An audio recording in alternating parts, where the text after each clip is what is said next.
창세기 6장 6절로 7절 말씀입니다. 창세기 6장 6절로 7절 말씀. 우리 같은 마음으로 6절 7절 말씀 봉독토록 합니다. 땅 위에 사람 지으셨음을 한탄하사 마음에 근심하시고 가라사대 나의 창조한 사람을 내가 지면에서 쓸어버리되 사람으로부터 육축과 기는 것과 공중의 새까지 그리하리니 이는 내가 그것을 지었음을 한탄함이니라 하시니라. 아멘. 저는 오늘 본문 말씀을 통해서 하나님의 한탄하심이라는 제목으로 주의 말씀을 선포하도록 하겠습니다. 우리가 잘 아는 그리스 로마 신화에는 그 특징이 있습니다. 이 그리스 로마 신화에 등장하는 신들을 보면 그 신들이 굉장히 인간적으로 묘사되어 있다는 것을 보게 됩니다. 그들이 믿고 있는 그 신들을 보면 인간적인 감정을 가지고 있습니다. 때로는 분노하기도 하고 또 인간적인 사랑을 나누기도 하고 하는 그런 아주 인간적인 모습들이 기록되어져 있습니다. 동시에 그 그리스 로마의 신화에 나오는 신들은 모두 한계를 지니고 있습니다. 아주 전지전능하게 그렇게 되는 것이 없어요. 반면에 우리가 믿는 인격적인 하나님은 전지전능하시고 한계가 없습니다. 그런데 우리가 성경을 읽다 보면 종종 당혹스러운 본문을 만나게 됩니다. 그러니까 오늘 본문 같은 경우지요. 땅에 사람 지으셨으면 한탄하셨다. 이런 표현들이 나오면 야, 하나님이 계획하시고 나서 이게 계획이 잘못됐네 라고 하면서 하나님이 인간적으로 마음에 한탄하고 계신 것으로 이해하기 쉽습니다. 그런데 우리가 성경을 읽을 때 특별히 하나님의 그 성품이나 하나님의 모습을 인간적으로 형상화해서 그렇게 묘사하고 있을 때는 해석을 유의해야 됩니다. 우리는 특별히 성경 말씀이 인간의 이해를 돕기 위해서 아주 인간적으로 묘사하기도 한다는 것을 기억해야 됩니다. 그것을 우리는 신학적으로는 신인 동형설이다 이렇게 얘기를 해요. 이 신인 동형이라는 말은 하나님을 인간적으로 표현했다 그런 뜻을 가지고 있습니다. 사무엘상 15장 11절에 보면 하나님께서 사울 왕을 폐위하시겠다 하는 그런 마음을 갖는 부분을 이렇게 증거하고 있습니다. 내가 사울을 세워 왕 삼은 것을 후회하노니 그가 돌이켜서 나를 좇지 아니하며 내 명령을 이루지 아니하였다라고 그렇게 말씀하십니다. 하나님께서 사울 왕 이거 세운 거 내가 후회해. 꼭 인간의 그 후회와 같이 그렇게 표현이 되어 있습니다. 이것을 있는 그대로 해석을 해버리면 하나님의 전지전능하심이 무너지게 됩니다. 반면에 민수기 23장 19절은 증거하기를 하나님은 사람이 아니시니 거짓말을 하지 아니하시고 인생이 아니시니 후회가 없다라고 증거합니다. 아니 하나님께서 후회가 없다라고 분명히 말씀되어져 있는데 어떻게 사무엘상 15장에는 내가 사울을 세워 왕 삼은 것을 후회한다는 말씀을 하실까? 똑같이 후회라는 단어를 사용하고 있지만 그 의미는 완전히 다릅니다. 오늘 본문에 나타나 있는 한탄하셨다라는 말씀도 동일합니다. 사무엘상 15장에 쓰여졌던 그 후회라는 단어, 또 오늘 본문에 나와 있는 한탄이라는 단어, 이 모두가 히브리 사람들은 나함이라는 말로 사용을 합니다. 이 나함이라는 말이 정말 인간적으로 후회할 때 사용하는 말인데는 틀림이 없습니다. 우리가 뭔가 후회한다. 그 다음에 때로는 누군가를 위로한다. 이런 말을 쓸 때 나함이라는 말을 사용을 해요.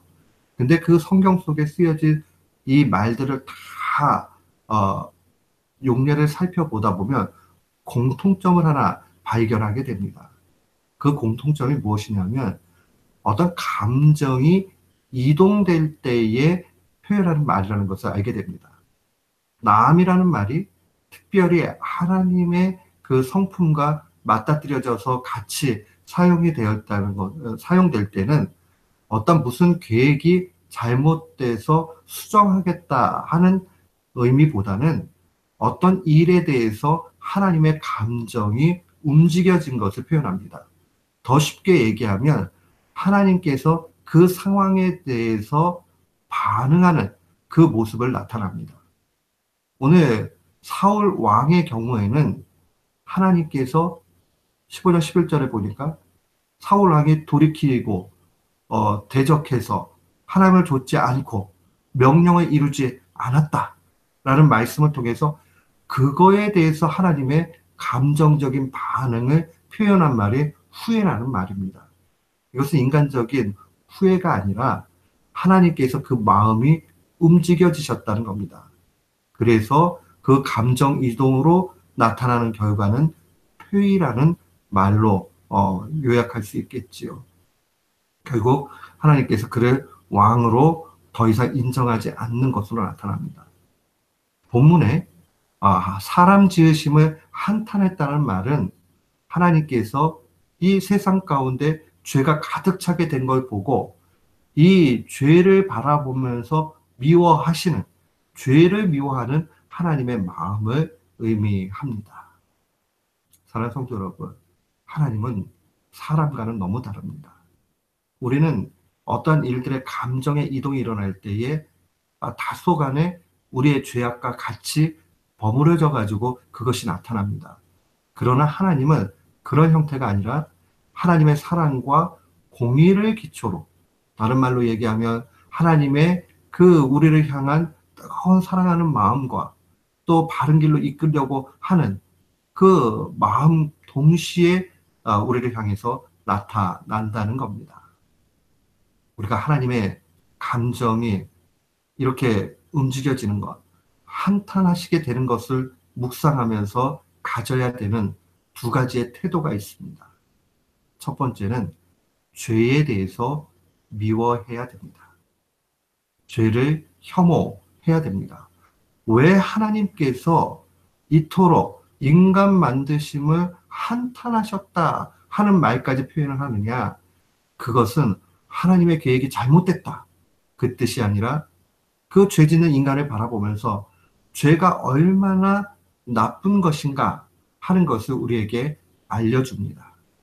잠언서 8장 13절은 증거합니다. 여호와를 경외하는 것은 악을 미워하는 것이라.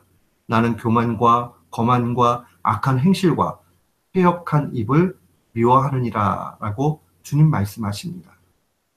우리가 하나님을 예배합니다. 하나님을 사랑합니다. 신앙생활합니다.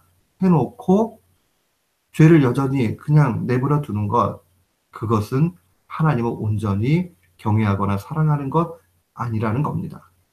주의 말씀은 명확하게 우리에게 말씀합니다. 여호와를 경외하는 것이 악을 미워하는 것이다. 결국 우리가 악을 미워하는 것, 그게 바로 경외하는 일이요.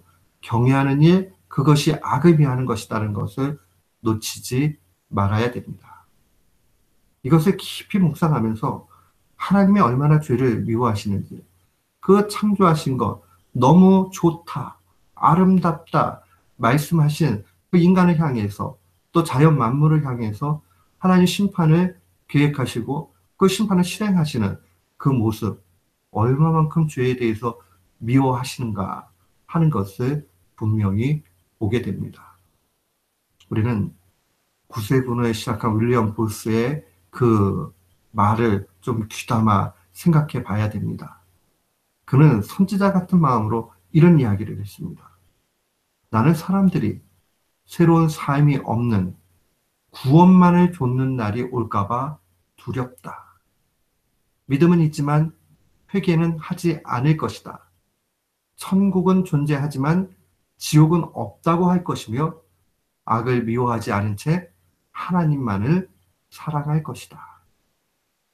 이 말이요, 굉장히 무서운 말이기도 하고 우리 현실에 맞는 말이기도 합니다. 나 예수 믿고 구원받았어. 그리고 말은 하고 믿는다고 하고 자기의 새로운 삶에 대해서는 기대하지 않고 수정하지 않는 거죠. 그러니까 믿음은 있다라고 얘기하지만 회개하지 않는 거죠. 주일날 예배드리고 헌금하고 그 다음에 봉사하고 열심히 해요. 그런데 회개는 하지 않아요. 천국이 존재해 라고 얘기하지만 하나님은 사랑이기 때문에 지옥 같은 건 만들지 않아. 하나님을 사랑한다고 막 노력을 하고 그렇게 하지만 악과 싸울 생각은 없는 것이죠. 오늘날에 있어서 목회자들, 이 목회 자체가 시장 지향적인 모습이 돼서 이 성도들이 특히 싫어하는 것들을 얘기할 수 없는 시절이 됐죠. 아, 우리 힘들어 죽겠는데 교회 와가지고 맨날 회개하라는 얘기, 그거 들으면 위로가 되지 않습니다. 위로하는 얘기를 많이 해주십시오. 그렇게 주문을 한단 말이에요. 그러면 목회자들이 설교 준비하면서 하나님의 인도함을 받는 것이 아니라 그 말에 인도함을 받게 되는 거죠. 그러면 목회자도 망하게 되고 그뿐만 아니라 그 말씀을 듣는 성도들도 망하게 됩니다.